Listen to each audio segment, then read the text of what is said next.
بدعوة سيدنا محمد المنقذة من الأصنام. صلى على حضرة النبي الذي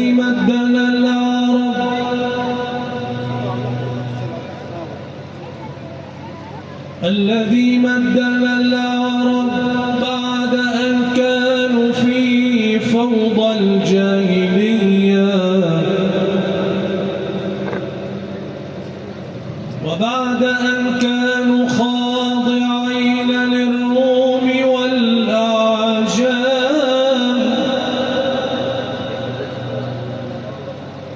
همهم شن الغارات ولهب الأموال والتفاخر بالعصبية، فسيرهم أمة تنشر العدل والسلام.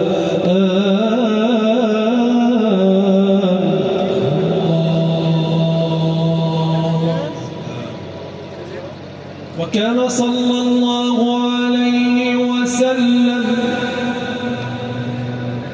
مدرسة أخرجت بناة الحضارة الأخلاقية أمثال أبي بكر وعمر وعثمان وعلي والصحابة الكرام. صلوا عليه صلوا عليه.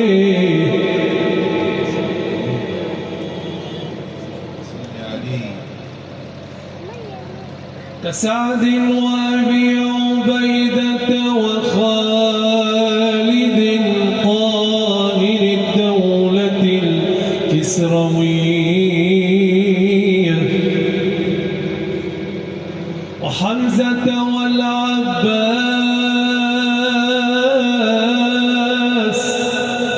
وطلحة والزبير والعبادلة العظام. صلوا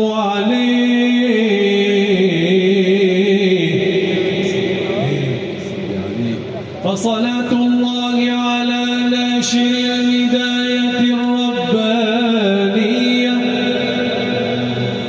الذي شب على الأمانة والصدق وكره الخصام، ولقد عرضوا عليه المال والسيادة والملكية فأبى أن يحيد عن شريعة التوحيد والإسلام،